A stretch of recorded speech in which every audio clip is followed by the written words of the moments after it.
முடிவுக்கு வந்த நிதிஷ் ஆட்சி. பீகார் வரலாற்றில் முதல் முறையாக பாஜக சிஎம். யார் இந்த சாம்ராட் சௌத்ரி? பீகார் மாநிலத்துல புதிய முதல்வரா சாம்ராட் சௌத்ரி தேர்வு செய்யப்பட்டிருக்காரு. அங்க சுமார் 20 வருஷத்துக்கும் மேலா முதல்வரா இருந்த நிதிஷ்குமார் தன்னோட முதல்வர் பதவிய ராஜினாமா செஞ்ச நிலையில புதிய முதல்வர் தேர்வு செய்யப்பட்டிருக்காரு. பீகார் வரலாற்றுல முதல் முறையா பாஜகவை சேர்ந்த ஒருத்தர் முதல்வரா தேர்வாகி இருக்காரு. பீகார் அரசியல்ல மாற்றம் ஒன்றே மாறாதது. இது ஒரு தினசரி நிகழ்வு. பல அதிரடி திருப்பங்கள் அங்க அசால்ட்டாவே நடக்கும்.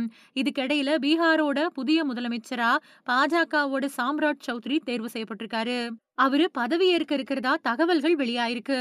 அங்க இதுவரைக்கும் நடந்த சம்பவங்கள் என்னென்ன அப்படின்னா, கடந்த 2025 நவம்பர்ல பீகார் சட்டமன்ற தேர்தல்ல நிதிஷ்குமார் பாஜக உள்ளடங்கின என்டிஏ கூட்டணி 200க்கும் அதிகமான இடங்களை அள்ளி ஒரு ஹிமாலய வெற்றியை ருசிச்சுது.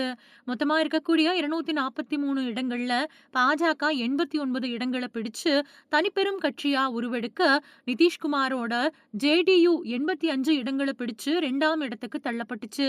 இன்னொரு பக்கம் தேஜஸ்வி யாதவோட ஆர்ஜேடி வெறும் 25 இடங்களோட பலத்த சரிவை சந்திச்சுது. தேர்தல் முடிஞ்ச கையோட நிதிஷ்குமார் மறுபடியும் முதல்வரா பதவி ஏத்துக்கிட்டாலும், அப்பவே முதல்வர் பதவியிலிருந்து நிதிஷ்குமார் மாற்றப்படலாம் அப்படின்னு செய்திகள் உலாவர ஆரம்பிச்சது.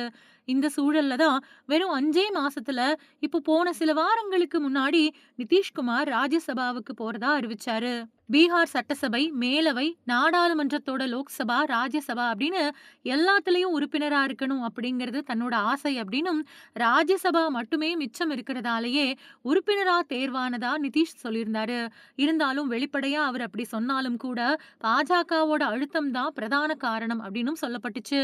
இந்த சூழல்ல தான் பீகார் பாஜகவின் மூலமா அறியப்படக்கூடிய சாம்ராட் சௌத்ரி அங்க முதல்வரா தேர்வு செய்யப்பட்டிருக்காரு. இது மூலமா பீகார்ல நிதிஷோட சகாப்தம் மெல்ல முடிவுக்கு வந்திருக்கு. பாஜகவோட நேரடி ஆட்சி அதிகாரப்பூர்வமா ஆரம்பிச்சிருக்கு. பீகார் பாஜக மாநில தலைவரா இருந்த சௌத்ரி நிதிஷ்குமார் தலைமையிலான கூட்டணியில துணை முதலமைச்சரா பணியாற்றிய அனுபவம் கொண்டவரு. 2022 ஆகஸ்ட் மாசம் அப்போ நிதிஷ்குமார் பாஜக தலைமையிலான கூட்டணியில இருந்து வெளியேறி லாலு பிரசாத் யாதவோட ஆர்ஜேடி கட்சியோட இணைஞ்சு மகாபந்தன் ஆட்சியை அமைச்சாரு. அப்போ நிதிஷ்குமார ஆட்சியில இருந்து இறக்கக்கூடிய வரைக்கும் என்னோட தலைப்பாகைய கழட்ட மாட்டேன் அப்படின்னு சபதம் எடுத்து பீகார் அரசியல்ல பரபரப்பை கிளப்பினவர் தான் இந்த சாம்ராட் சௌத்ரி. பல தடவை பல கூட்டணிகளுக்கு தாவின நிதிஷ்குமார் இந்த தடவை முதலமைச்சர் பதவிய பாஜக கிட்ட விட்டு கொடுக்க வேண்டிய சூழலுக்கு தள்ளப்பட்டிருக்காரு.